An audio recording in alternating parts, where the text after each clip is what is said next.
Listening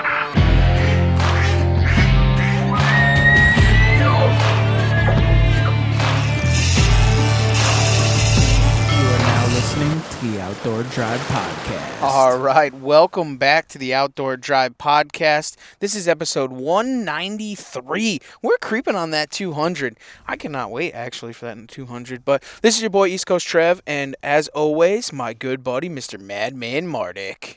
Hi, my name's Steve, and I'm addicted to shooting turkeys in the face. I guess you are, dude. No joke. It's been a killer week for all of us. I got bit this year. You definitely did get bit. I knew it was going to happen. It was just a matter of time. Yeah. What do you think? It might be a problem. Like, how big of a problem? I might need to get some help. Yeah.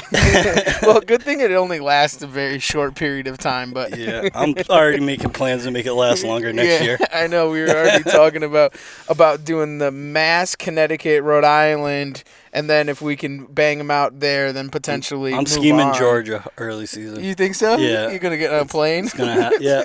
I might have to do the Maryland earlier, or maybe even Florida. Who knows? It could get ugly. It could. This could be a real issue. Hey, let's do some house chores, man. Let's get this thing underway. Let's thank our sponsors. First off, huntworthgear.com, the best camo. Get more for less with Huntworth, man. We've been putting it through the test, and it's been doing exactly what we expected of it, and it's just some phenomenal stuff. I'm blown away with the butt pads and knee pads and the early Durham stuff and the lightweight gear and the gloves. I mean, it's just all withstanding what we're putting the test of time through. So super happy for that. Go and check that out, huntworthgear.com. Also, Nor'easter Game Calls, nor'eastergamecalls.com. The boys are definitely using the calls, and they seem to be putting down turkeys. Super, super excited. Some great stuff. You can still get those over at nor'eastergamecalls.com.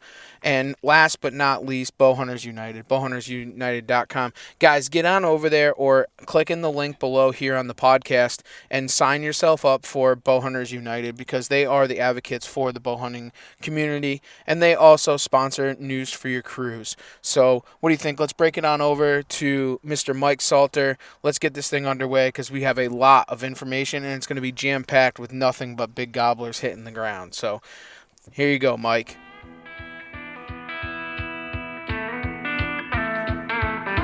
All right, guys, why don't we buckle up and see what's going on in the world of news with Mr. Mike Salter. Hey everyone, we're going to kick this one off with some national news where 4 bills have been proposed in Congress that are taking aim at the Land and Water Conservation Fund, which would affect hunters and anglers' access to public lands. H.R. 2207 would defund the U.S. Forest Service's ability to acquire public land. H.R. 2158 would defund the U.S. Fish and Wildlife Service's ability to acquire public land. H.R. 2169 would defund the National Park Service's ability to acquire public land, and H.R. 2153 would severely limit the Bureau of Land Management from acquiring public land. So contact your legislators and voice your opposition to these 4 proposed bills. Now to Florida, where H.J.R. 1157 passed the House on April 25th and Senate on April 28th. With passage of the bill, a right to hunt and fish constitutional amendment will be added to the 2024 election ballots. So even more reason to hit the polls in November and vote to defend these time-honored traditions and have this constitutional amendment passed. Now to Virginia, where the DWR and the Nature Conservancy announced that 22,316 acres of land owned by TNC and the Cumberland Forest Highlands LLC is now open to the public for hunting, fishing, hiking, boating, and wildlife viewing. A voluntary public access and habitat incentive program grant from the NRCS provided the funding through DWR to compensate landowners, improve access infrastructure, and enhance wildlife habitats. These new properties are located in Buchanan, Dickinson, and Russell counties. The Breaks parcel is over 7,800 acres and will provide opportunities to hunt deer, bear, turkey, small game, and elk if you draw a tag, and provide bank fishing and paddling opportunities on the Russell Fork River. The Dante parcel is over 9,800 acres, which will provide hunting and wildlife viewing, as well as motorized and non-motorized trail systems. The parcel near Vassant is over 4,200 acres and offers deer, bear, turkey, and small game hunting opportunities, as well as elk, but less opportunity than the Breaks parcel. Maps of these new public areas and info on the rules and regulations are now available at dwr.virginia.gov/POWRR. Now to Utah, where the DWR is recommending changes to upland game and waterfowl hunting. One major change is the proposal to prohibit harvest of trumpeter swans, where Utah is only one of 9 states that currently allows them to be hunted. This is an effort to prevent the early closure of swan season, as has been done for the last 4 years due to federal quotas being met. Tundra swan permits would still be issued, and any harvested swans would still need to be checked in at a DWR office. Waterfowl proposals include allowing electronic duck stamps due to recent legislative changes. Upland game and turkey proposals include an updated turkey management plan outlining several goals for turkey management, allowing air guns to be used for hunting and harvesting turkeys during the fall hunts, allocating 3 vouchers per individual for harvesting turkeys in depredation situations where turkeys are causing damage to private property, and this quota will not count towards the over-the-counter permit quota per hunter. Allowing owners and operators of poultry and game bird facilities to apply for and obtain a certificate of registration from DWR to remove wild turkeys from the area.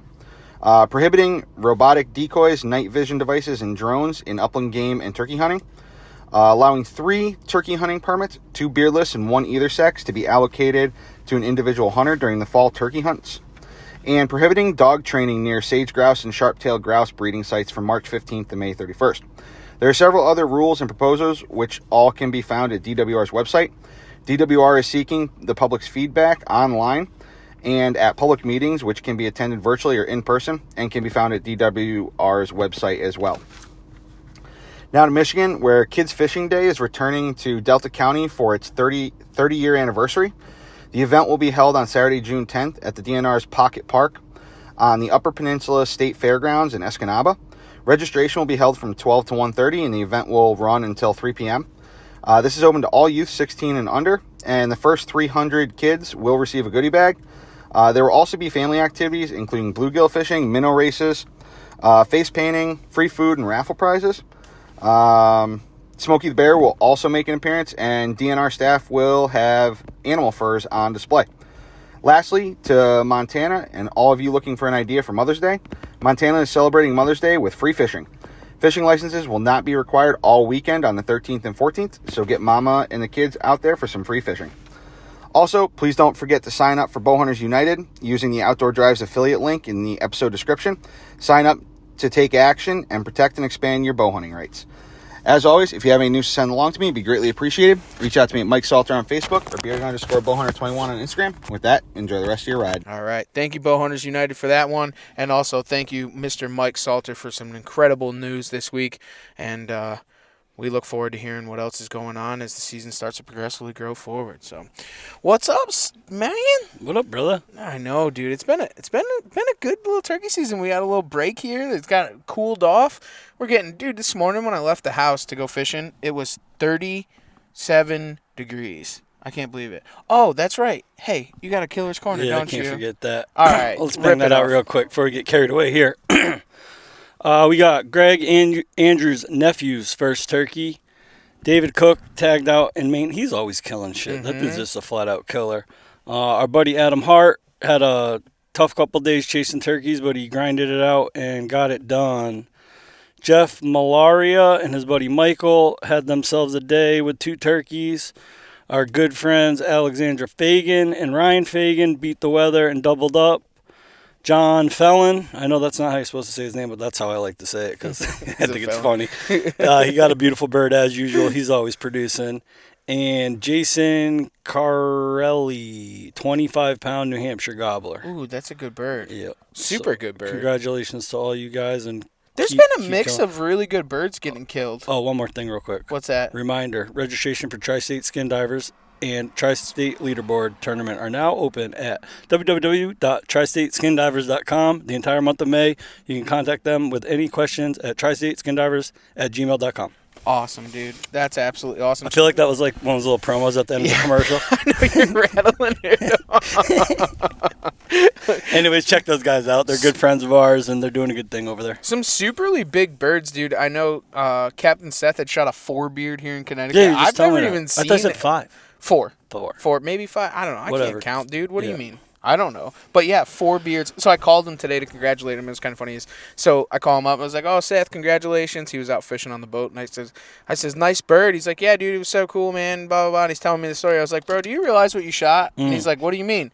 I go, that's literally this.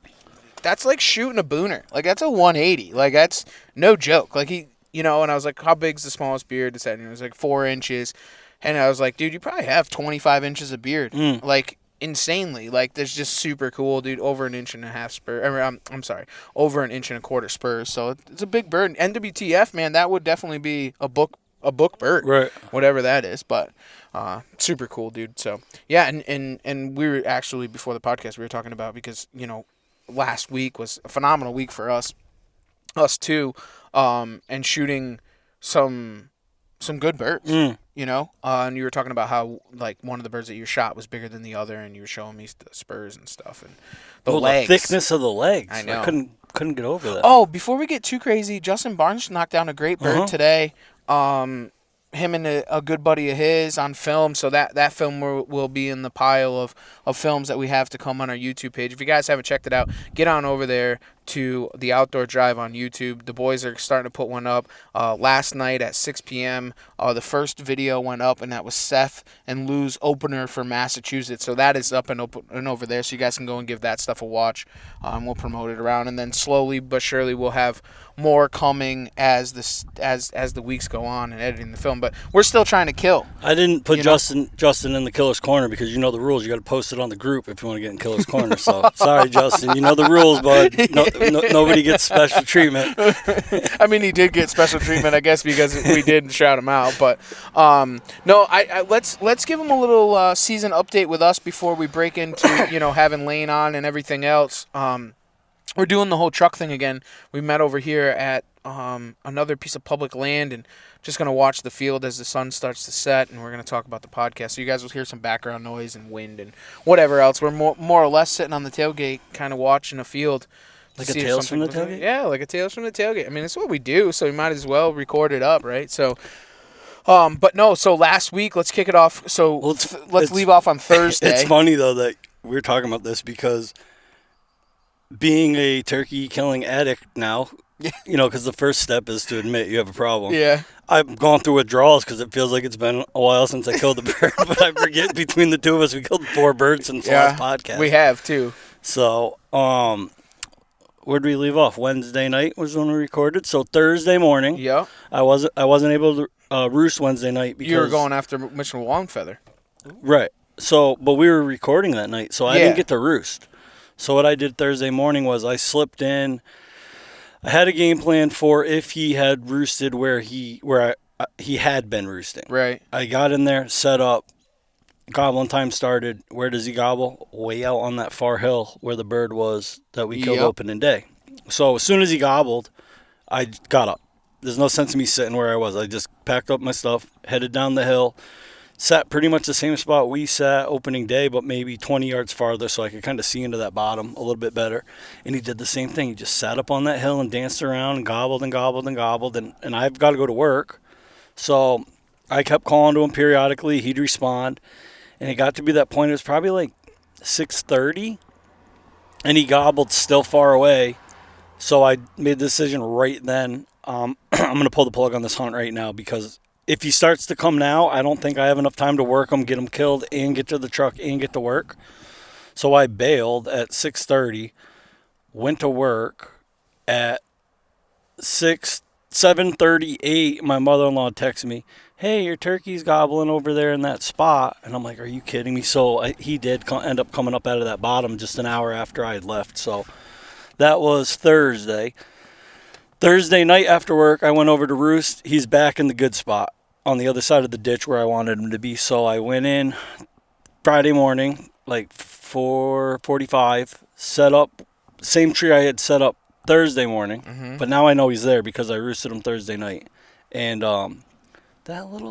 that bastard gave me hell all the way up to the very end. What he ended up doing was he came out of the roost, and instead of coming up to my food plot, he circled the food plot down in that little, what do you call it, that little gully? Mm-hmm. That little gully. I knew he was down there, and I was getting nervous because he's only 40, 50 yards away, but I can't see him. down in that hole.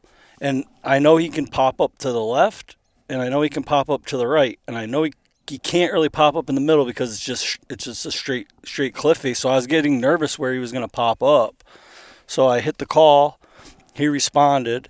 The next time he responded, he was past that cliff face, so I knew he was going to come up to the right. So I had to swing around the backside of the tree. Just pointed the camera in that direction, and I don't know, a couple minutes later, I saw his little head pop up on that logging road, and that's all I needed to see. I wasn't letting him walk again. I put the red dot on his head and ended that madness real quick. So big bird too. Yeah, I've never weighed a turkey. I should have weighed him. He was giant. I didn't never really cared to weigh him. I mean, everyone's like, "Oh, how big is that bird?" or whatever. I had shot one last year, and everyone's like, "That's a giant bird." I'm like, "Yeah, it's a giant bird, but like, whatever. It is what it is." All I need to do is see that rounded tail fan, and that's all. We're good to go. So that was cool. I shot him at 6:15 in the morning. Got him out of there. Took some good pictures. Got him dressed out in the fridge. And made it to work on time. Mm-hmm. So that was a good Friday, Cinco de Mayo. Yeah, and I had hunted in the afternoon. I didn't hunt in the morning. Had some chores and stuff I had to get done. Got in there, dude. I didn't almost get in there until about noontime. I got to the parking lot and I was like, whatever. I wanted to e-bike into a place. I mean, that was kind of one of my set goals for the season was to e-bike, and kill a bird. So. Frustration, life, this, that, and the other thing, and I wasn't able to get in there, so I got up in there. It was like noontime, and I kind of get up into the spot where we kind of know that there's some birds. We've killed some birds there before, and I hit the call. Nothing responded. I'm like, oh, that's kind of whatever, kind of weird, but whatever. So I was like, I'm going to push forward to just a little bit more. Sometimes there's some birds up there. I hit the call, dude, and the woods absolutely lit up. And I didn't go more than maybe 50 yards forward. And the woods lit up. So I run back just a tad bit, get all set in, kind of brush myself in, pick up the gun, get everything ready. Now, mind you, when I had got off the bike, this is crazy. And so when I went to get off the bike, I'm like, all right, I got to do a B-roll, a pre-hunt, whatever, film. I go in my sack, and everything is always in my vest. Dude, I forgot my camera. I forgot it at the truck. So I'm like, all right, whatever. I'm like, I'm just going to hunt anyways. I'm here. Screw it. I'm just going to hunt, Is it really a turkey hunt if you don't forget something? Yeah, well, no, it gets better. So then I start digging through my vest, and I'm like, dude, where's my gloves? I can't find my gloves. And I'm like, all right, well, I can hunt without gloves. I'm okay with that. And I'm like, all right, where's my face mask? Can't find my face mask. Oh, you weren't wearing the hoodie? No, dude, I didn't. I was just wearing the long sleeve. It was warm, middle of the day. That's why I I'm like, love whatever. that hoodie. I can't forget my face mask. But sometimes it's too warm, and if I know I'm going to walk, So anyway, so I have on my long sleeve. So the cloth that I normally carry, it's like a screen cloth that I carry in my backpack just for my camera. It was in there, so I literally cut off a piece of that, and I just tucked it in my hat, and I used that as a face mask. And you forgot your camera, but you had the cloth for it? Well, like a piece of cloth. I always have like pieces of cloth in there. So I just ripped off a piece and I used that. Emergency toilet paper? Yeah, exactly. Emergency cover-up cloth. So so I was like, all right. So now I'm forward there. The birds had now gobbled. I backed up. I get all situated. I sit down. I start calling. They're gobbling there's 5, 6, 7 of them. Maybe Jake's, Tom's, I don't know. There's a mix of them, dude, and they're just firing off. I'm like, all right, here they come. I can see them off in the distance, 75 yards. They're just working their way through. Bunch of redheads, some, there's a whitehead or whatever. And so I'm like, all right, here they come. They get up to this corner of the stone wall, and they just stay there. And it's a little tiny frig. They weren't really gobbling. I gotta cut you off. I'm trying to envision this in my head. Is that the same stone wall last year before we got the double? No, I don't think so. Okay, we'll talk about it later. So anyway, so I'm trying to call them, and they just stop, and they're just strutting, and I'm like, okay, all right, whatever. So they just stop gobbling, but there's a little tiny knob, so I'm able, and I'm like, all right, I got you, suckers. I said, this you're all done. So I back up, and I go around this big hill, and I come back up on top of the hill, and I know there's a nice wide open grass tote road. And so I get up there and I get tucked into the mountain laurel, and I'm sitting there, and I hit the call once, and they just howl off. Ow. I'm like, oh, all right, you're done. So I call another series of calls maybe like 3 minutes later, and then I just sat there and shut up, and I look to my left-hand side, and I see a redhead pop up, and it's coming right up the tote road, and I'm like, all right. I said, you're all done. And I don't, at this point, like, I didn't care, Jake, Tom, whatever, dude. Like, I'm hunting, dude. And it didn't have the camera. It was just nice to just hunt. And, life's been throwing curveballs, and stress has been high for me, so I'm just like, you know what? Whatever it is, it's a legal bird. I'm shooting it. So now I see 2 heads, and I'm like, oh, all right, here they come. I'm like, all right, I'm going to let them get real close. I said, I'm going to light them up. So they start coming, and then I see a 3rd head, and I'm like, oh, all right. So I'm not calling, and they're just searching. I'm just sitting there. They're searching. They start coming up. Now they're on my left hand, my left side, so I have to kind of swing. So I have the gun up, and it's right in front of me, and they start coming. The first one head goes behind a tree. I swing on him. I throw it up right where he's going to come out. He comes out, and the second one came out right behind him. They were in perfect line at like maybe 10 steps. I click the selector over on my side-by-side to close. Put it right on his head. Boom! 2 of them dropped right to the ground, and I was like, oh. That was awesome. Just a sigh of relief after 2 misses, and just you got to save money on that. Saddies, yeah, well, makes up for the ratio. A couple misses, you got to start doubling up with 1 shot. Yeah, exactly. Save the dollar bills. So that was cool. Super fun. Took some pictures on the e-bike. Throw them in the I packed one on my back. What's funny is I was carrying them out. Do you know how much it sucks to carry 2 birds back to the e-bike? Like, it wasn't even maybe 150 yards. I need an e-bike. And I'm like, dude, it's so heavy. This is so sucky. So I get back to the e-bike, laid them on the e-bike, took glory pictures, this, that, and the other thing, threw one in the sack, and my dad had given me we were in the shop, and he's like, here, try these. There's like some zip tie things. So I have a bunch of those on the rack and a big bungee cord. So I bungee them all on there and everything, get everything all situated and on there, and e-biked my way out. And it was so nice to you figure you're 1.5 miles plus in on a tote road into e-bike out. I mean, it was 12 minutes from where I shot it back to the truck, loaded up and out of there. Yeah. So it was just super nice. It was fun. Which was a half an hour walk last week. Right, exactly, when we had gone in there. So I'm jealous of the e-bike. I need one. It's just fun. It's just something different. You can get out of the way. I could fuck some shit up if I had an e-bike. It's super nice to even to scout and stuff. You just get on a tote road and just go. Checking non-cell cameras. That's the nice cut thing. your time in half. There's so many uses for it. There really is, honestly. So that was bird number 3 for the week, and then. Well, you know what? Too, I was thinking. Friday was the second time this year that the Outdoor Drive crew shot 3 birds in one day. And it was also the second time me and you killed on the same day. Yep. Do you know what other day that it was on Friday? Was a lunar eclipse. Oh, you're hunting the moon phases for turkeys now? Yeah, they were looking for that poo-tang. Really? Yeah, they were turkey poo-tanging. Was it a red moon? I don't know. It's just a crazy. Do we have a little turkey dial? A turkey dial? To check the moon phase. It's going to be a high day. It definitely was like a high. Start scheduling your days off for the moon phase for turkey season. Turkey season. People would buy it. Yeah. Did you hunt Saturday? I didn't hunt Saturday. Saturday was Saturday, I went and hunted with a good friend of mine on his grandpa's farm. Oh, that's right. My favorite place in the world to turkey hunt. Privileged to be, allowed to hunt there with him. Always magic happens there. Always loaded with birds. Just love it there. Went there Friday night, roosted, heard 2 gobbles up on the hill where they normally are. And I swore I heard another gobble in the other direction. So we came up, we know where these birds are for the most part. So came up with a good game plan. Let's hunt this bird on this hill. We have a very high success rate killing those birds coming off that hill. It's just one of those things where we set up, shit usually dies. Mm-hmm. So we went in nice and early Saturday morning. That bird never gobbled on that hill. I know he was there because we roosted him the night before. Really? Never heard him.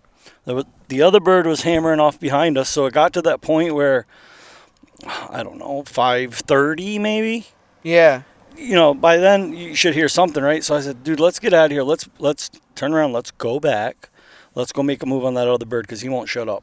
Mm-hmm. So we pack up the shit, head back that way. He gobbles once on the limb.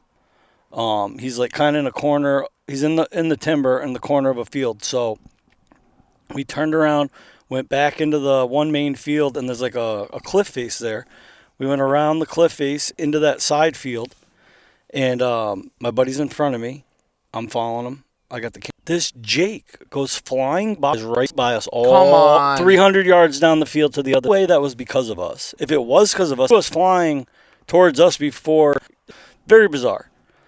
So we ease around the corner. There's a bobcat coming down the field edge. Yeah. I never saw it because we kind of tucked in, and we thought he was going to come down that field edge right around that corner. And I turned the camera on. I was going to try to get footage of this bobcat at like 5 feet.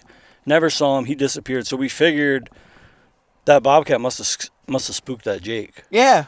So then after that, like I said, we know this farm pretty good. We know where the birds go after fly down, where they like to head and eat. There's a horse farm not far from there. Right. A lot of times they congregate over there and eat the scrap horse feed and stuff like that. You can usually call them back over from there.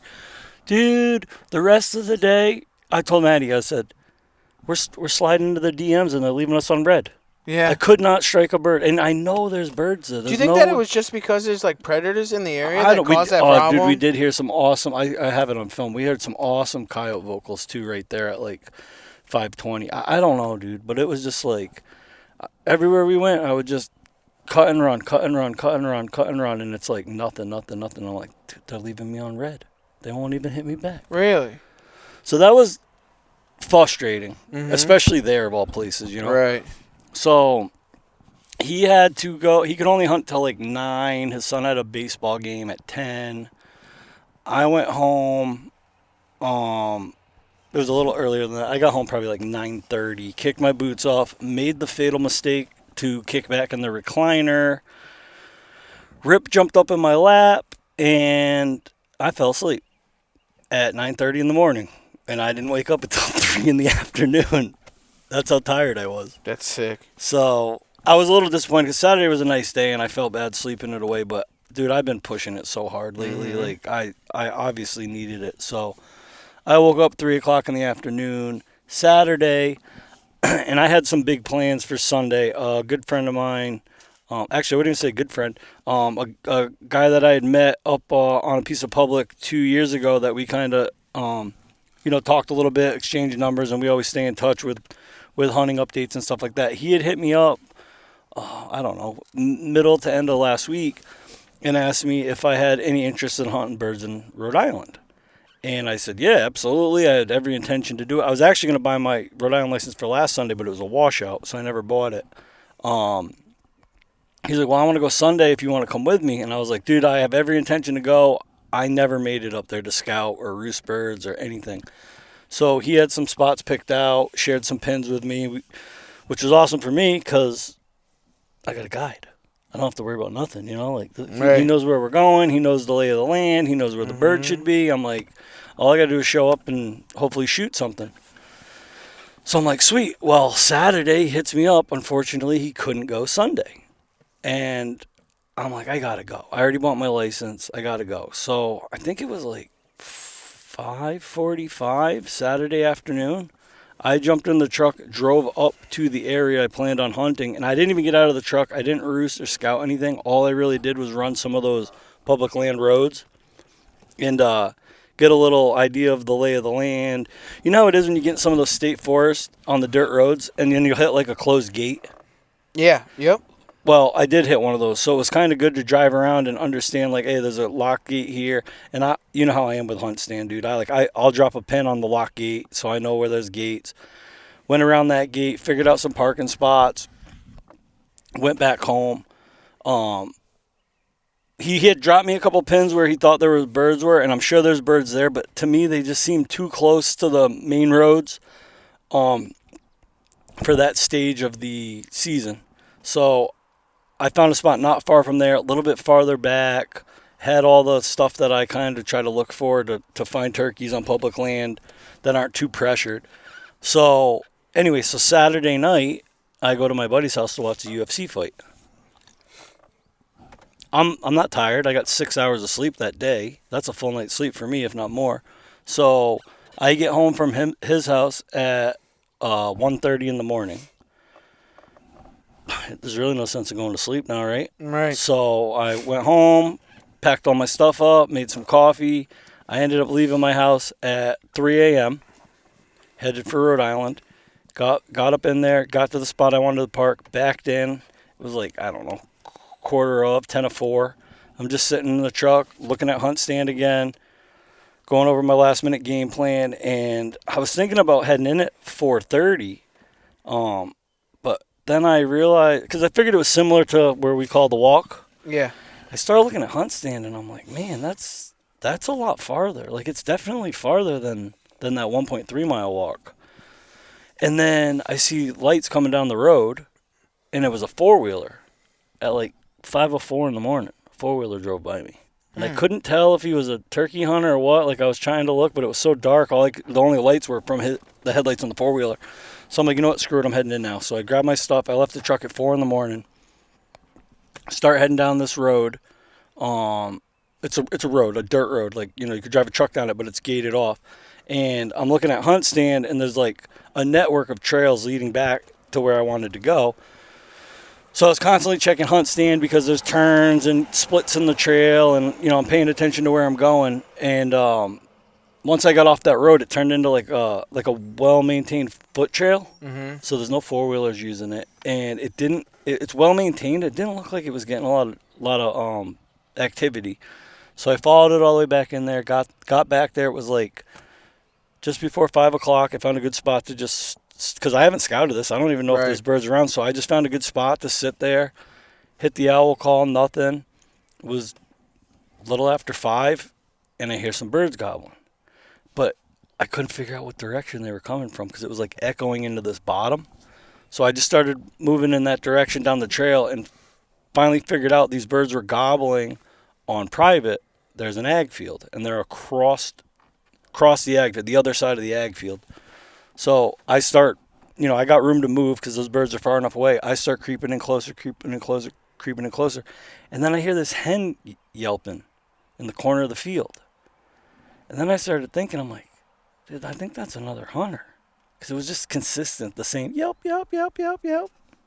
Yelp, yelp, yelp, yelp, yelp. I'm like, I don't think that's a real hen. I'm like, how the hell could somebody else beat me back here, So the only thing I can think of, either they come from private or they could have taken another access road in, I guess, and I don't know how they beat me back there, but whatever. So I'm like, shit, those birds are hot. I mean, they're hitting, every time you hit the call, they're gobbling. I think there was 3 of them. I never saw 3, I only saw 2, but I'm like, so now I pull out Hunt Stand again. I'm looking at the map. I'm like, if I set up here and call, I'm going to end up, if I call those birds in, I'm going to call them in right past this guy. So I look at Hunt Stand again, and I'm like, you know what? Let me head to the west side. If I can call these birds in, I can call them to the far end of the field and shoot them when they get into the timber onto public. So that other guy was still calling. But you know what the other guy didn't have? What? He didn't have a northeaster game call. Right. And I did. So I started giving it to those birds, and they're just hammering and hammering and hammering. And I ended up moving back again and stuff like that. And then next thing you know, so I wait a little while, and I'm like, dude, they're at like 25 yards. Got the gun up, I got the camera pointed in the, I don't see him, so I'm getting nervous. So I hit the call one more time. So I'm not going to call anymore. And then all I can hear is spitting and drumming. I'm like, it's driving me nuts because you know they're close if you can hear the spit and drumming. And then I'm just got my eyes peeled looking. And then to my left, I see the top of a tail fan. And I'm like, oh, he's right there. He's working past me. And then he broke strut and stuck his head up, and I just swung to the left and pulled the trigger, and he just, good night. The old he's rolled him up. It was 6 a.m., I think. Oh, jeez. So I got the hunt. Did the other guy end up shooting or anything? Nope. And that other bird, I saw when I jumped up, as soon as I shot, I jumped up. I saw that other bird run back into the field, and that bird stayed hot for like another hour because I sat there and did my thing with the bird, took pictures and all that stuff, and he was still gobbling in that field. I called to that bird some more. Every time I hit the call, he would gobble, even after I shot his buddy. Was the other guy calling at all? Or? I don't know because I had backed off of him, so right. I couldn't hear him anymore. If he wasn't doing a very good job. From where he was, I don't think he had a very good setup. Like I said, he had been hunting the private because right. He must have been right on the field trying to shoot into the field. I don't know if he was in a ground blind or what. Not my problem. I'm sure he wasn't too happy to hear me shoot, but I'll tell you what, that Sadie's rolled him up. I think that's why I got to talk to Aaron. I think that's why they're called Saddies Fatties. Why? Because you just roll them up, Roll 'em son, up. and smoke them. So 4 birds down, 5 days. It's not too bad. Can we do it again in another week? I got to find another. Oh, dude, I was thinking about doing a giveaway. We What do haven't you done a think? giveaway in a little What do you want to give away? A hunt. With Where? me. With me. With you? Yeah. Who the fuck are you? Just send in your applications to me, and I'll come hunt with you Saturday. Just, Oh. Yeah, you can hunt with me. Just yeah. yeah. Yeah. Just, if you got trail camera pictures or videos of some birds in the field, You need some help? I'll go through the. I'm shooting first. I'll go through and I'll select somebody Friday. I'll reach out to you and tell me where to meet you Saturday morning. We'll show you how the saddies work. And bonus points, if you're in Rhode Island on private property, I'm available Sunday morning too. Too bad Sunday. Mass doesn't have a Sunday day. I thought about going to Vermont. Vermont's a good one. New Hampshire? Probably not a good idea. Maybe we just leave now to head to Maine and we'll just hit the Vermont, New Hampshire on the ride up. I mean, it's 2 weeks. Screw it. Mark's supposed to come down this coming week to hunt, but he can just stay home and we'll just meet him halfway, right? We can always do that. But I wish it was that easy. yeah, I know. I wish it was too, but it's not that easy, so. Oh. But seriously, if someone wants to hunt Saturday, let me know. Yeah. No, seriously. Joking, not joking. Yeah, not joking. Oh, man. Well, it's been a good season, dude. We still got a lot more to go. How many more tags do you have left in this? I got 2 in Connecticut. 2 Connecticut. I got 2 Connecticut also. So. And a Rhode Island private land only. Right. Well, maybe the Rhode Island boys hook you up. That's what I'm saying. If you're in Rhode Island and you want to hunt with me, son. Now they ain't gonna put me on another bird. Yeah, Come on. right. There's so much season left, but hot, and then it turns into a. But let me ask you this, because I got a bird. It's a turkey killer. I'm talking to a lot of people that are still struggling with henned-up birds. So what does that mean? Like, does that mean we still haven't hit that stage where they're gonna break off and you're gonna find those lonely gobblers? Whoa, or they could be henned up on 1-year-olds. That bird could have lost the clutch, and then now going back on it. You just stick on them birds, man. That 10 o'clock, 11 o'clock drop, and then, as the season progressively gets on, or they could be the 1-year-olds, and you're really screwed, and you just got to keep on hunting. The way it goes. Like the second rut. No, they don't No, breed, so they're following them around, and they're not leaving them alone. But I mean, it's. But if a Tom's following around some pussy's never gonna get, like a 1-year-old, and you call, will he abandon her because she ain't giving it up?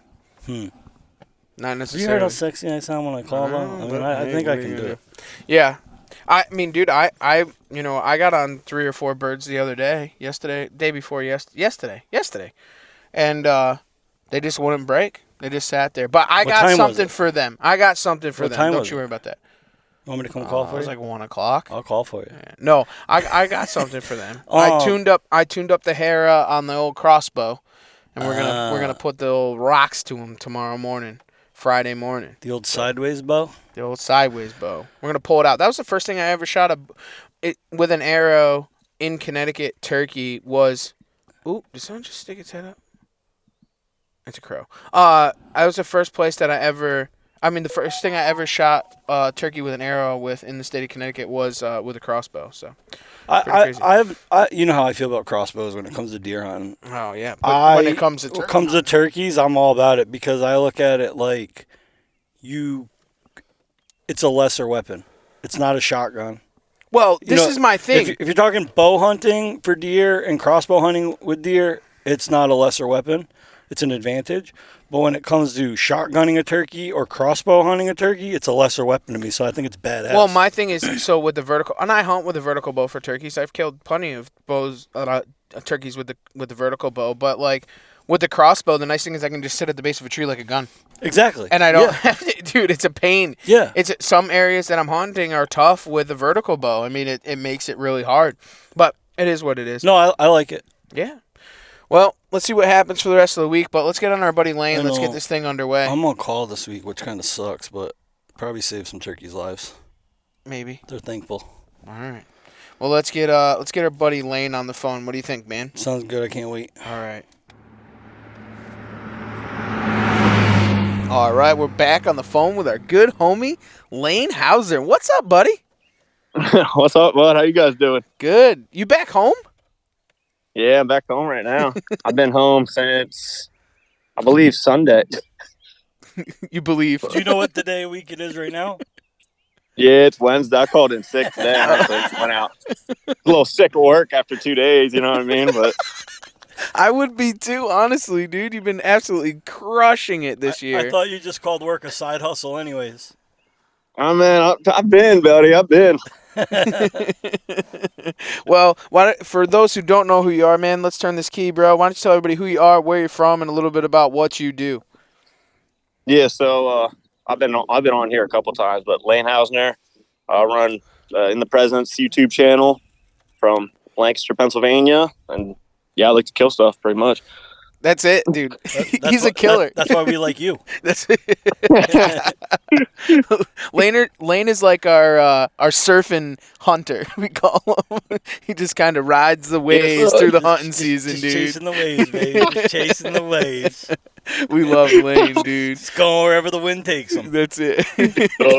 And with these stories, Yep. he definitely rode the waves to some crazy places, man. So why don't you start it off, dude? Kind of like your thoughts and what you did and how you did it, because it was kind of actually incredible. And I didn't even know you were doing it, and we just started popping up on social media, all this craziness. So so start us off in Kansas, dude. What made you want to go to Kansas and kind of lead us through that, dude?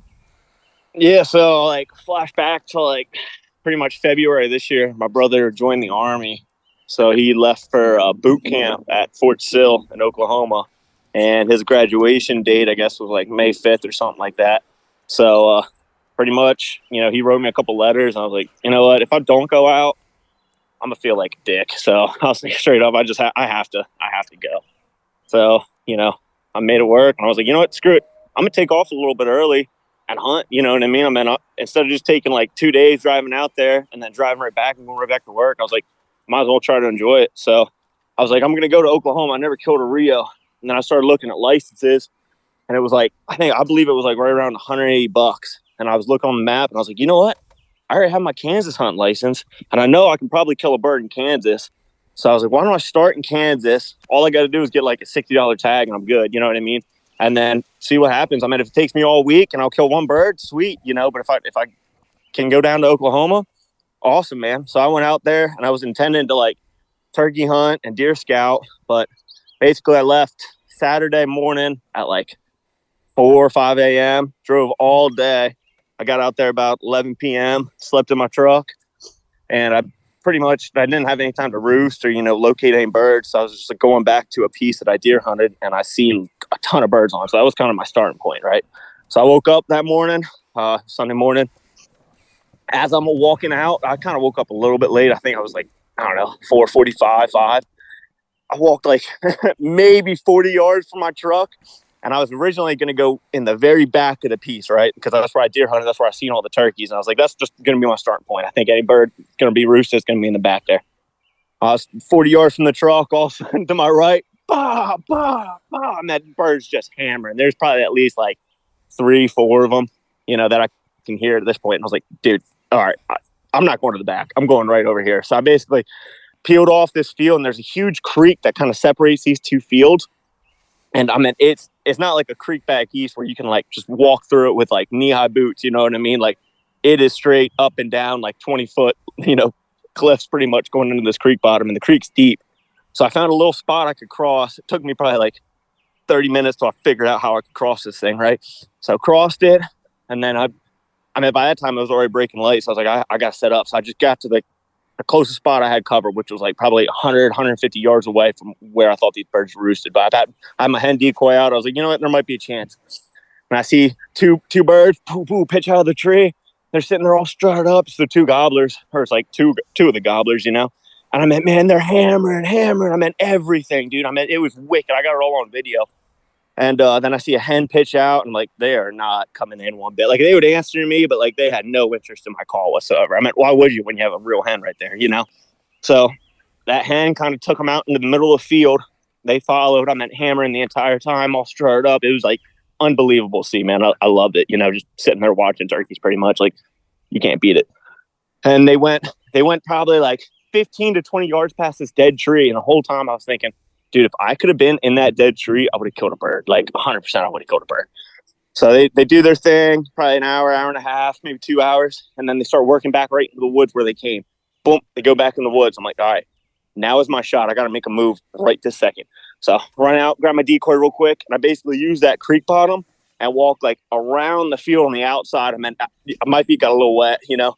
And I basically popped up right where that dead tree is, pretty much sat in it. And I'm sitting there probably 30, 45 minutes, you know, eating myself some oatmeal cream pies. I think I had 2 of them. Sure enough, as soon as I got done with that second one, bird hammers like 80 yards in the woods. I'm like, oh my God, he is right here and he might be coming back. So I think I yelped like one time and nothing, kind of goes silent, you know. And then, I don't know, 10 minutes later, all of a sudden, boop, hen pops out. I'm like, all right, he's going to be right behind her. Sure enough, he pops out. She takes him into the middle of the field pretty much at like 50 yards from me. And the whole time I'm just kind of sitting back. You know, you don't want to call and just when you're in an open field because then they'll just like pretty much pin you exactly where you're at. So I waited till he kind of turned a little bit, yelped once or twice, and he looked back, saw my decoy. And dude, I mean, like he basically just did a whoop, 180 and just came right into like 15 yards and I smacked him. That's epic. Yeah, that was the first morning in Kansas, dude. So it was wild, right? Like I was just like on cloud 9. Like I'm not a turkey hunter. I'm a deer hunter, dude, you know? So for me to kill a turkey on the first morning, I was like, yes, this is just awesome. I just loved it. And then after that, I was like, well, still got a couple days left for May 5th. You know, it's only like April 30th this time. So I was like, well, I might as well roll to Oklahoma right now. So rolled out to Oklahoma. And as I was going, I think it was like a 7-8 hour drive down to the spot I wanted to hunt in Oklahoma. I wanted to kill a Rio. So on my tag on the way down, I'm driving, and dude, I'm not seeing any turkeys whatsoever. It's just nothing, you know, nothing but straight up prairie and like sage, you know, like stuff I'm not even used to seeing. And I got I got pulled over for not wearing my seatbelt.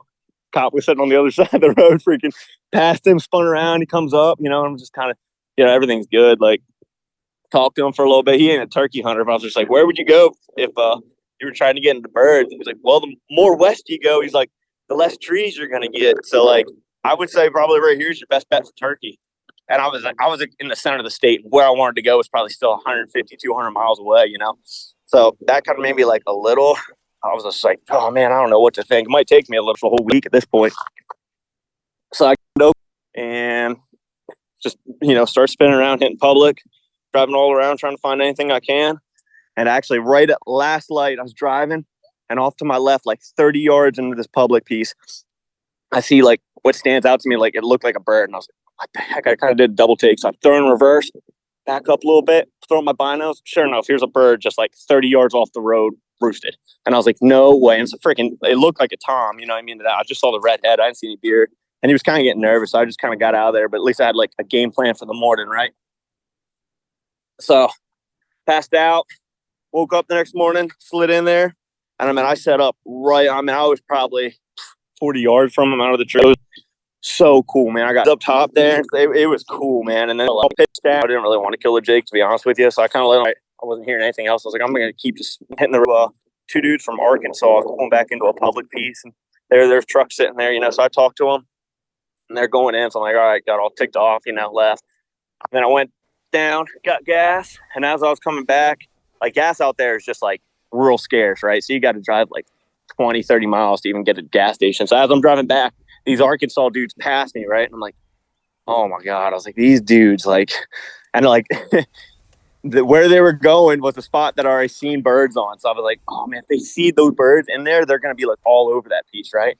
So they freaking get in front of me, and then they turn left down that road. And I'm like, oh, that's right where I was headed. Freaking they pull off, roll down their window. I stop, you know, kind of talk to them. I got one of their numbers, you know, we're buddies after all. And then, yeah, then they, what happened? We drove past where those birds were, didn't see them. And then, you know, I kind of was doing my own thing, just hitting the roads. I actually pinned a spot in the morning that I found a hen track at. So I went back there, and it's like this private field, and it's pretty much surrounded by public. And I look out in that private field, and here's 2 ropers, dude, just walking like away from where I was, probably like 40, 50 yards into that private piece, walking dead away. And I was like, all right, I can get on these birds, but I got to swing them. So I cruised over to the other piece, walked like a mile and a half back into this section, right at the edge, yelp a couple times. They don't hammer nothing. So I pull my bino. I creep right to the edge, pull my binos. Here they're at like 400 and some yards and going directly away from me, right? In this private field, but they're headed right towards public. And I was like, all right, if I swing around on them again, I can kill these birds, hopefully. So, like, run back to my truck, man. I don't think I ever did a mile and a half so fast. Freaking loop, like, drive down the other piece of public, go in the way back of that, and, like, I'm probably 700, 800 yards from the private line. And I'm at, it is just nothing but, like, I don't even know what you call it, man. Like, sage, like, whatever you call it out there. But it was just kind of like that grass, like knee-high shrub stuff, like waist-high shrub stuff, And I'm walking back, and all of a sudden I pull my bino, and I see like 5 hens and 2 longbeards out in this private field, but they're like right on the border of public, probably 50, 75 yards off of public. So I was like, all right, I can get on these birds. I just got to like hug the private line and just pretty much call them into public. Hopefully they come, So I'm watching on. This was like an hour of me trying to make a move on just because it's so open. So I'd wait till they put their heads down, and I would just slowly crawl underneath that brush. And I got down to this creek bottom, and I was like, all right, I can make a move now. So then I made up a little time and pretty much boogied right to the last piece of cover I had, right? Like I was probably 15 yards from that private line. And I throw up my binos, and I don't see any of the longbeards anymore. And I see 2 hens, and they're like 25 yards out into this private section. So I'm yelp one time, dude. They pick their heads up and they just like truck it, dude. You know how turkeys just get it. The head's moving and everything. They freaking come right to the fence, dude. The one goes under the fence. She's looking. I'm like, no way. I was like, dang it. I was like, where are these longbeards at, man? And all of a sudden I look to my right, like up pretty much to the right of them too. Up top, probably, I don't know, 100 yards in the field. Here's 2 longbeards and like 3 or 4 hens. And dude, they're freaking just getting it coming on down to these hens, right? So they're trucking it. They're kind of like fighting as they're coming down. Like, it was wild to see. And I'm sitting there like, oh my gosh, it's about to happen right now, right? So I freaking sitting there watching. Here they come. They circle. The 2 longbeards circle the hens. So the longbeards are on like the left side of the hens. Hens are in the middle. And then the jakes to the right of them. Well, as they circle and go to the left, I didn't even really know something, but there's like a whole herd of cattle, right? All of a sudden, they come on down. They come on down and freaking scare, like run at these turkeys, right? The longbeards jump the private fence. They, jump it, like fly pretty much, jump over the cross. And then they're at like 15 yards and they just putt a couple times and just run right into me at like 5 yards, dude. I shot him at. Like, it was insane, dude. Like, I've never been like standing up for a turkey and shoot him, but like I got it all on video. It's wild, man. Like it should be a good little video. But yeah, man, that was my first Rio. And then are they that easy? Because everybody says that the Rios are like almost suicidal, and obviously dude, you've realized this. Yeah, I didn't really realize how much, like, how aggressive those birds are. But, dude, they are so aggressive compared to Easterns. Like, Easterns, when I would have yelped those hens, they would have just, like, kind of worked around and tried to circle me and figure me out. You know what I mean? But those 2 Rio hens just went, boop, like, beelined it right for the fence and was looking, dude. Like, I'll never forget it. Like, she was grilling where it was coming from, And, yeah, man, like... I couldn't believe when those longbeards came down too. I was like, there is no freaking way. All of a sudden, here they come running. You know what I mean? Like, it was wild. And I've never had, like, cows help me out on a hunt, but, dude, they helped me. Like, I would not have killed those turkeys without those cows. Maybe I would have caught them across that line, but, like, those cows, dude, did it, Making a stampede. They were saying, dude, it was wicked. Turkey, like, I got it all beef. on video, dude. Like, what'd you say, Steve? I said the cows were saying, eat turkey, not beef. Yeah, right. Right. But yeah, dude, it was wicked. And dude, he was a good bird. I think he had like 8.5-inch beard, big spurs on him. Dude, he was beautiful, man. Beautiful bird. That's incredible, dude. That's absolutely insane. Because a lot of the times when you call them up to a fence like that, a lot of the times they'll sit on the fence line and won't come over. So like they could potentially. Hey, that's what I thought they were going to be. I thought they were just going to hang up right there, and that was going to be the end of it. You know what I mean? Was it barbed wire? Barbed wire fence? Oh yeah, it was barbed wire. Yeah. Yep, barbed wire. Yeah, dude, sometimes they'll hold up on nothing. Never mind a fence. Oh, I know. Or even a creek, you know what I mean? Mm-hmm. Like a barbed wire fence. But yeah, dude, they jumped. I don't know if they would have went under the fence. The hen did, you know what I mean? But like the 2 longbeards, dude, they just jumped it, doop, ran right to me, dude. And I was just like, you were probably jacked. especially being the Oh, first dude, I Rio. was on cloud 9, man. I was on, like, I ain't a turkey hunter, dude. So to kill 2 birds back-to-back days, I was like, dude, I'm on a heater right now. I got to keep it rolling. The Kansas bird was an Eastern, or was that a Rio? Yeah. Okay. No, that was an Eastern. Okay. Eastern. Because doesn't Kansas gets Rios too, right? And hybrids, yeah. Yeah, Western Kansas does. Okay. All right. Where I was in Eastern Okay. area. Yep.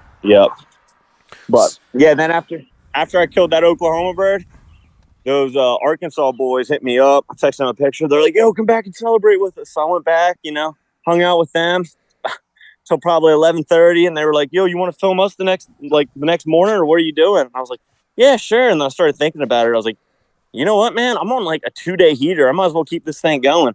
So I was like, just ride let's the just pull up. wave. So I went up. Yeah, dude. So I went up, got service, and I started pulling up maps, and like, dude, Colorado confuses the crap out of me. And I was like, what's another close like state? And I was like, Texas is right there, but I know Texas public land's like real tough, and I don't know anyone, you know what I mean? So like, I know one's gonna give me permission on Texas private, but some northern hippie coming down, dude. Yeah, you go with long hair. They'd be like, "All right, get the hell off my property." Yeah, you're a Yankee, dude. Get out of here. You ain't getting no Texas permission. No way. Oh, no way, dude. Not a chance. So then I was like, screw it, man. New Mexico has a lot of public and it's pretty cheap. So got a tag and freaking shipped out to New Mexico at like 11:30 at night. Got out to New Mexico at like 4:30 in the morning. We lost an hour or gained an hour. I don't however you say it. You know what I mean? Like pretty much it was like 2 hours behind Eastern time. And I was like, all right, I'm gonna hunt the next morning. I mean, I thought I was in a good spot, freaking set my alarm. Dude, I never heard my alarm. I slept till like 8 and I was like, dang it, this sucks. So then I woke up, pretty much SOL, I didn't hear anything. Obviously I was sleeping.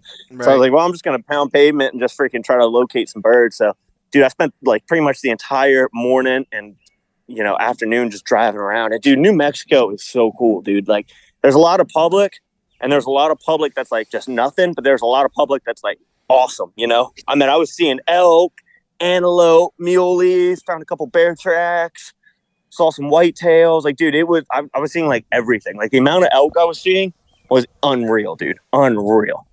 So then I freaking roosted. I found there's basically this big river bottom, right? And all the birds that I found were in this river bottom. I mean, like I found 20, 30 different birds, right? All in this river bottom. So I was like, this is where I got to be. There's a couple pieces of public around it. And I was like, I can do something in here, So that evening, I roosted 2 longbeards, I believe 2 jakes, and like 13 hens. And dude, it was insane. Like they were flying up. There's elk down in the field. There's whitetails down in the field. I was like, dude, I've never like roosted birds with watching elk too. You know what I mean? Like it was insane, dude. So they went up to bed. Next morning, got up, and I got up a little bit later than where I should have. And freaking, as I'm walking in, dude, I hear them, bah, bah, and I'm like, oh my God, dude, it's like 4:45 in the morning. Like, how are these birds up right now? You know what I mean? Like, it's pitch black. Like, it don't get light till like 5:30 out there.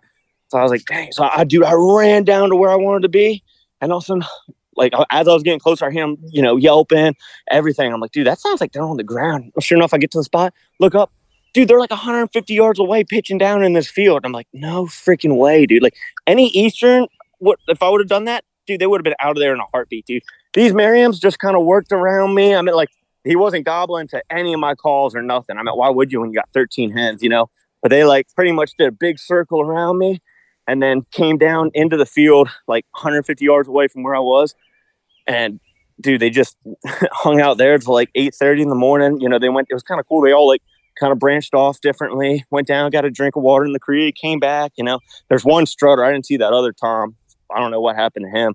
But then about 8:30, 9 o'clock, all seemed like split. Like some of the hens go one way, go back down towards the creek. Some go, back. And then I see him go to the right with a hen, and he's going down into like the lower portion of the field. And I was like, dude, I can make a move and kill this bird if I want to. So I was like, all right, I want to kill a bird, dude. So freaking run down this creek bottom. And I'm that dude. I got to cut some ground. Merriam moved, dude. Like that's one thing I wasn't sure about. And I learned, dude, they are not afraid to move some ground. You know what I mean? Like they are leggy birds. So I'm freaking going down in this creek bottom, dude. I mean, it's rocky. It looks like snake country, you know. I got no freaking snake boots on whatsoever. Like, I you was know. going to ask you about that, like traveling around and being in all these areas, now being out west. Like, you have no idea, dude, being an Eastern boy. Oh, me, dude. No first aid. Don't even have service. I don't know. I just got a new pair of hiking ankle. Oh, dude, it's open territory, but Stickers, dude, ready to rip, dude. Dude, it was awesome. But yeah, then I worked down this creek bottom. I heard him gobble on the field. And dude, another thing, Rio's and Merriam's gobbles totally different than Easterns. Like, you want to talk about total West sounding? Like, it's just long and drawn out. Like, the Merriam's are really hard to hear from far away. The Rios are a little bit stronger, but it's still like, it sounds like such a like messed up gobble, dude. It's so weird. It's so weird sounding, but it's so cool. So I heard him gobble, and I mean, it sounds like he's 75 yards out in the field. Yelp one time, dude, he hammers again. I'm in this kind of like little opening, and the field's right to my left, right? And he doesn't gobble or nothing. So I'm like, all right, I got to keep moving, man. Like, he ain't going to, why would he come in? He has a hen. So I like move another 5 yards, pull my glass. I see him out in the field. Dude, he keeps cutting down, right? So I'm like, all right, dude, if I make a move right now and like truck and like break some ground, I might be able to kill him. So I freaking hustle down in this creek, dude, get as low as I can. You know, New Mexico, the banks aren't super that high, so it's only like 5 foot, 7 foot, like creek banks, you know, so I'm like kind of tucked in. Felt like World War II or World War I soldier, you know what I mean? Like trench warfare stuff. Freaking going. And all of a sudden I just pop out where I thought he was. Dude, he was like 30 yards into that field, and there was a hen at like 15. And I meant to pop up, he's full strut, and he kind of like looks at me, and I'm like, dude, if it's an Eastern, he's taking off right now. But this Merriam just stood there. I was like, yes, sir. Pop. Killed him. And then, dude, it was freaking awesome, dude. Like, that was probably, I don't know, 9 o'clock, 9:30. In New Mexico, you can actually kill 2 birds in one day, right? Mm-hmm. So, I mean, I didn't even like think about it, man. I probably had like an hour walk, call my buddies, you know, trying to. And I'm right at the tail. Dude, I see a longbeard like 30, 40 yards. Like, dude, are you kidding me right now? And I'm like, dude, they're out of there. They know something's up. Dude, this dude was just like, chilling, you know? And I stopped on him. I was like, no freaking way. Is he for real right now? And I was like, Alex, should I kill my second bird? And Alex was like, do it, man. Are you legal? And I was like, dude, I'm 100% legal, man. I can, you know? And he's like, do it then, man. So I freaking stop. Dude, I grab my gun. I don't even grab the camera or nothing. I wait till he's like behind a tree. Dude, I run like 50, 60 yards off the road, get behind a tree. I'm waiting there, and like nothing's happening. I don't call or nothing, but I'm just like, I know he's still there. I don't think I spooked him, you know? And sure enough, like 5-10 minutes, boop, there he pops his head out. I'm like, oh my gosh, pop, shot him too. And yeah. So you got an Eastern, a Rio, and 2 Merriams all in less than what, 4 days? Yeah, all in less than like, right around 4 days, yeah. That's nuts, bro. Dude, it was insane, dude. I've never shot my shotgun like that many times, dude. You know what I mean? Like, it was insane. Like, I mean, obviously I have, like, you know, just that target right. and stuff, but not like turkeys all in one trip. Like, I would have been tickled if I would have just got 1 Eastern in Kansas the first day, dude. You know, I would have been tickled. It would have been a successful trip, you know? But, dude, it was crazy, man. I could not believe I did so well. Like, I don't know. 3 states, 4 birds, 3 subspecies. Like, yeah, dude, like that's pretty much nuts. Yeah. I mean, pretty much the poor man slam, I heard, you know what I mean? Poor man slam, dude. I love it. Yeah. Yeah, because of Osceola, dude, I mean, that's going to cost you somewhere around $2,000. And I know, dude. If not more. Not if you go public, though. Yeah, I looked. Yeah. Dude, trust me. As soon as this trip was over, oh, dude, you know, I was surfing the web for Florida, dude. If I could, I would go down right now and get me an Osceola. But dude, I think they're all closed up. All right, Osceola. Okay, you think that you were worried about snakes and stuff out west? Like, you got to worry about black panthers, piranhas, fucking. I mean, dude. Chupacabras, dude. Oh yeah. What else? What's those big pythons, dude? Yeah, pythons. Yeah. Yep. I mean, alligators. I mean, dude, you're talking some crazy stuff. And I heard honestly that the public down there is like straight to Amazon. Like it's some of like the hardest hunting public land that you've ever thought about hunting. Feet are gonna get wet. Like that's what I heard. There's like dry islands out there, but getting to them, it's almost like Sika hunting, from what I heard. Yeah. Just different vegetation. And Sean was telling me that it's like scary. Yeah. It's like scary. Yeah, I believe it, dude. Like I would not. Florida's not a place where I would really want to go, but now I feel like I have to go. You know what I mean? You at least gotta complete your slam. Oh yeah, dude. It would be like, honest to God, like at the start of this year, I was like, you know what? I'm going to save money. I ain't doing any turkey trips whatsoever. And then this thing came up. We're like, all right, going out to visit Luke in Oklahoma for his graduation. And I was like, all right, man, I can swing it. You know what I mean? I might as well hunt one state. And then it was just like, all right, kept the ball rolling, dude. Kept the ball rolling. Now, dude, I love turkey hunting, man. I am full bore about turkey hunting now, dude. Like I'm debating doing the 49 and just trying to kill a bird in every state. Like, bro, I'm in the same boat as you. I'm a deer hunter. Turkey's just something to do. Never took vacation time for turkey, nothing. Yeah. Now I'm taking vacation time. I'm going over to other states to hunt extra days. Like, what happened to me? Dude, it's addicting, dude. Like today I got on a bird in PA, and there was another dude come in, and I met dude before. I'd be like, oh yeah, dude, you go after the bird. Now I was like, yo, did you see my truck, dude? I was parked here. You know what I mean? I was like, you ain't coming in on me, dude. I was like, I'm getting this bird, you know. Like, dude, it was like I was treating it like a big buck. Yeah, right, like, right. Back off. Yeah, I bet pretty much. Like, dude, I heard him owl hoot, and I was like, this motherfucker, dude. I was like, I know exactly. This ain't no owl, dude. So I started walking out, and all of a sudden he's walking in. He don't even say anything to me. Like, I'm like, I passed him. I was like 5 feet. I was like, yo, did you not see my truck back there, bud? And he's like, oh, no, I did. I just thought you were wind way deep. I was like, no, man, I heard that. I was like, I'm guessing you heard that bird too. He's like, yeah. And he's like, I'm probably just going to go in right now for it. And I was like, no, man. I was like, I'm going in for it right now. I'm making a move on it. He's like, oh, okay. I was like, yeah, dude. I was like, I mean, you keep hunting them, dude, but you ain't going to kill them down here. You know what I mean? But he was like, oh, I got to work. He's like, I was like, all right, cool. I mean, I was being aggressive, dude. Normally, I'm not. Normally, I'm like super passive. I'm like, yeah, dude, go in and kill him, man. You know, but. Lane's out there pouring sugar packets in people's gas tanks. Like, bro, get off my public, bird, son. Get off my public. I'm on a high right now, dude. You're gonna die. No, I wouldn't do that. I would never mess with someone's vehicle, but like, I wouldn't blame you. No, like you're on that high, man. Like that's just incredible, bro. Like, I mean, to not only knock down one bird in an out-of-state trip, but to make it in 4 days to go different states, like, wasn't there a record for that? We were talking about that with Josh Stubbs about how there's a record for killing the slam in like it was like 2 days or something. I don't know. It wasn't that quick, but it was definitely it's timed. So like they killed the slam at a certain time, fast. But dude, to even do that in 3 species in 4 days, like that's obscene, dude. Like that's incredible. Like absolutely incredible. Well, if you think about it, if you time it right and you hit your Osceola first, you have to. Yeah.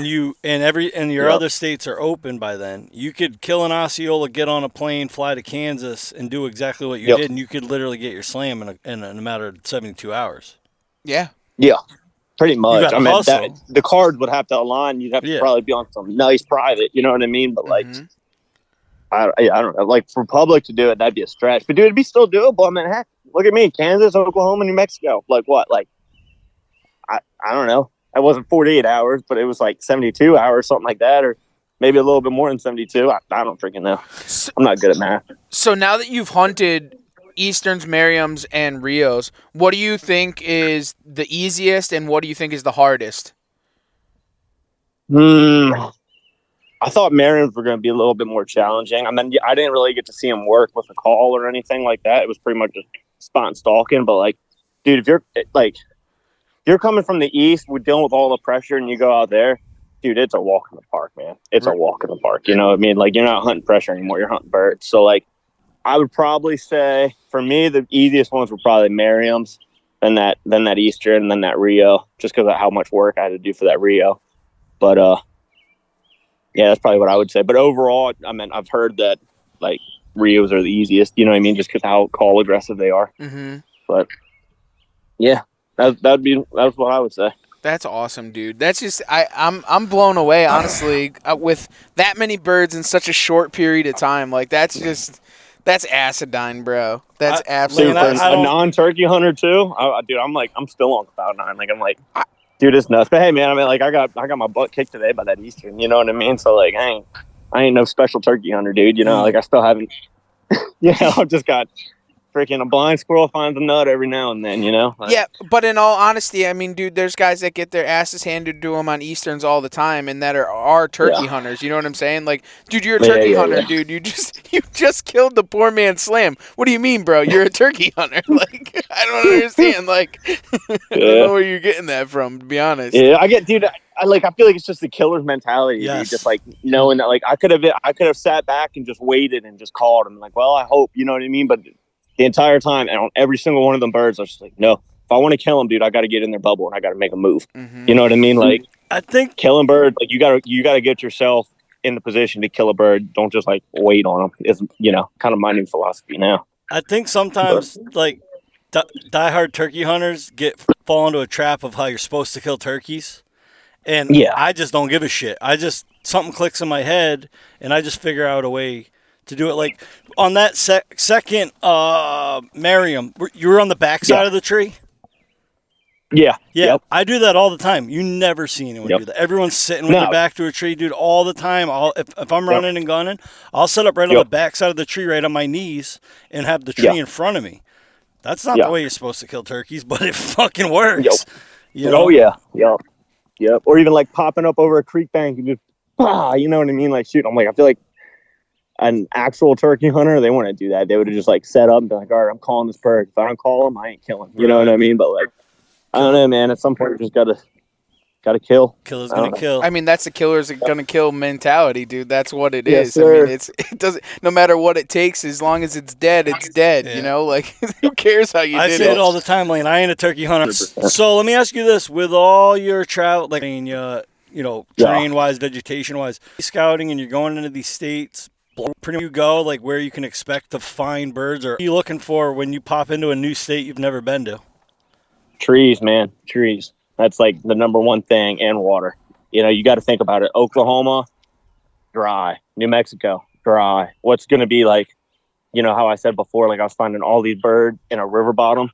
Dude, the river bottom had big old cottonwood trees, you know, like big old trees these birds could roost in, dude. That's where they roosted at, you know, like that. Every other spot that I found in New Mexico, not every other, but like a bunch of the public just has nothing.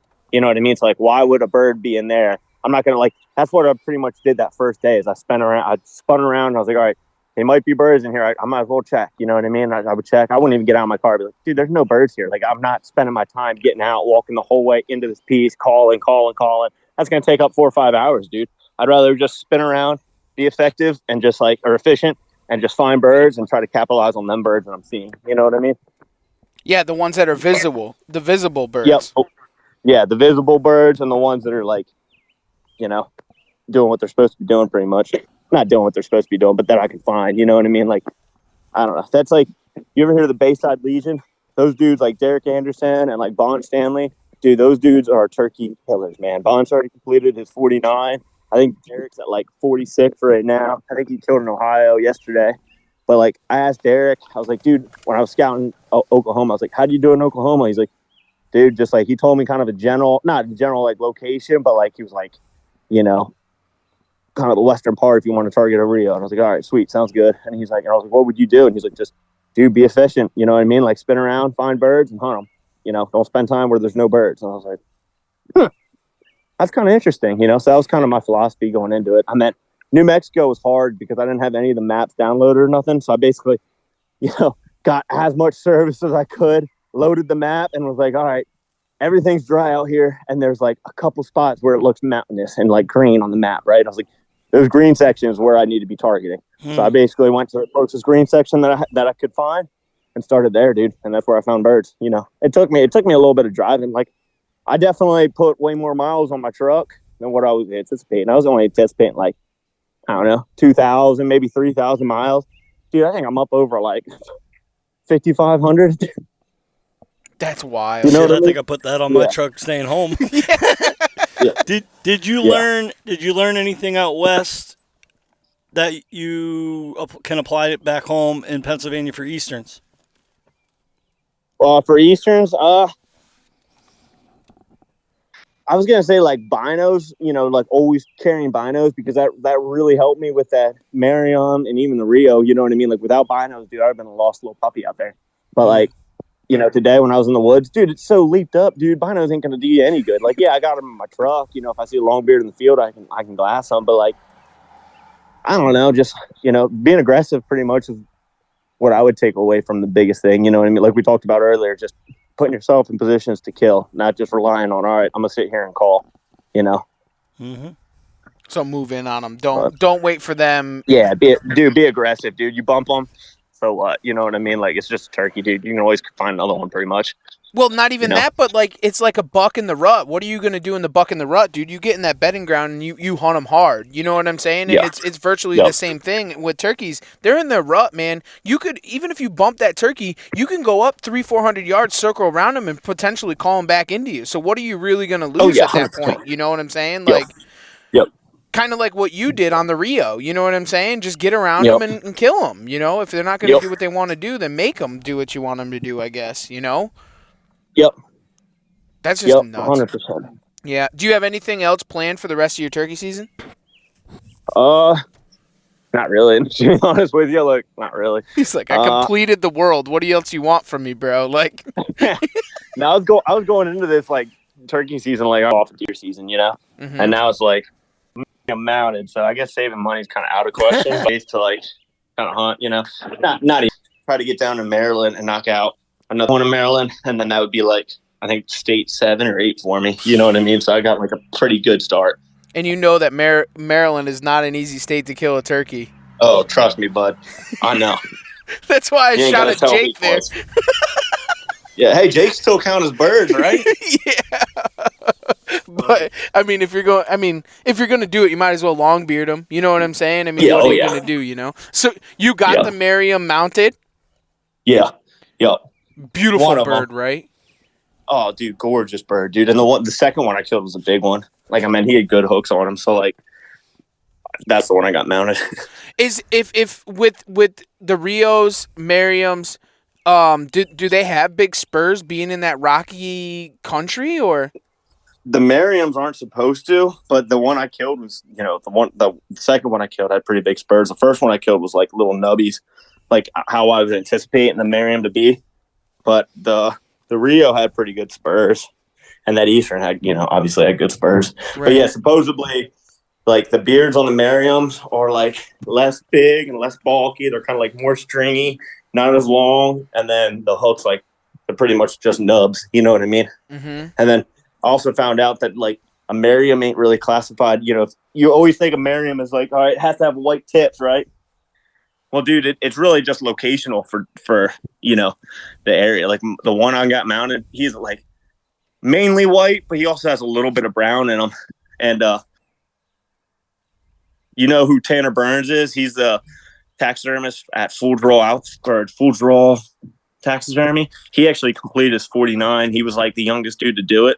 So like he knows his turkeys, dude. And I took it down there, talked to him, and I asked him. I was like, "Is this like 100% of Merriam?" He's like, "Oh yeah, dude, it's 100% of Merriam." I was like, "Sweet, man." Like I always when I envision Merriams, I always think like white tips of South Dakota, but it's not always like that. So I learned that. That was pretty cool. That's awesome. And but the Rios, they have white tips too, or no? No, they're brown. They're more brown. More brown. They got like they're pretty much like light brown or like a sand color, I'd say. It's Merriams are like snow white, right? Like the big creamy. Yep. Cream. Yep. The white cream. Yep. Oh yeah, dude. They're gorgeous birds, dude. It makes me want to go. When we going, Steve? You want to leave tonight? No. They're pretty cheap, man. Like, you know what I mean? Like, it's pretty cheap. It's not bad. And you got multiple states you can hit them. You can hit them. New Mexico, I believe that little panhandle out of western Oklahoma has them. Colorado, Wyoming, South Dakota, Nebraska. So you could hit any of those states really and get her done from Merriam's. We'll get a case of cream pies, dude, and just head west, dude. That's what I'm at, man. I think 24 rack, dude. You're killing at least 24 birds then. At least. 24 birds. Well, Lane, dude, why don't I think it's absolutely incredible what you did, dude. Congratulations on that, man. It's absolutely phenomenal, bro. One thing I want to ask you is, what drives you outdoors? Oh, just the adventure, man. Getting out and just doing it, I'd rather live when I'm young than have be full of regrets when I'm older, thinking back like, dang, I'm rich now, but dude, my whole body, I can't do anything. I'd rather be poor when I'm older, and live it up when I'm young. So Well, speaking of age, Lane, I know you're younger than me, but I want to be you when I grow up. Because you are living the dream, my friend. I'm trying to, buddy. She ain't always pretty, but hell, I'm getting her though. Yeah. We love watching you and following you, man. It's awesome what you're doing. Thanks, bud. Yeah, these I actually just posted that Kansas video tonight, so if you guys get bored, check it out. I'm sure I'll be waiting in the outdoor drive group for like at least a couple days till Trevor approves it. Trev will probably deny it, but you know me, I'll always approve you. Probably. Are the videos going to follow as far as, so you're going to release the Rio first and then follow from there, or?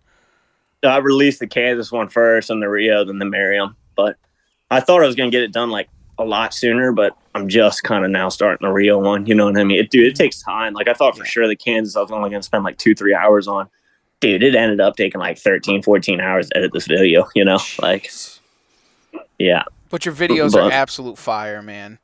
They should be. The Merriam and the Rio one probably won't be the absolute best just because, dude, when you're in that spot and stalk mode and trying to kill, like, dude, I just grab my GoPro and phone. You know what I mean? I wasn't lugging the main camera back in there and doing all that, So, but the Kansas one, like the main camera, I mean, it's stellar footage.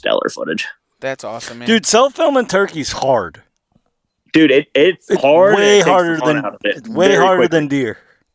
Oh, way harder than deer, dude. Way harder than deer. Especially running and gunning in the timber. It's one thing setting up on a field edge with with or without a ground blind and decoys out. But if you're running and gunning in the timber, dude, it's about as hard as it comes.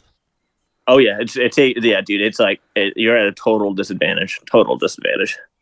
Well, Lane, why don't you tell everybody where they can find all this good stuff, dude, if they want to look for it. And, of course, I'll post a link down below. I'll do that for you for all the denials on the Outdoor Drive group. So, hey, put me in that killer's corner too, bud.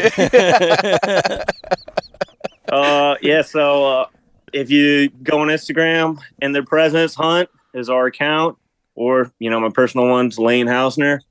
I post on there a bunch too, and then our YouTube channel. If you type in the Presence Hunting, it'll pop right up, and you can watch all these hunts that we're talking about. So, yeah, that's pretty much it. Hey, Killer's gonna kill, and I know that we're definitely gonna have you on, bro, again, because we always do. We love having you on, man. Just surfing through the waves of the hunting season.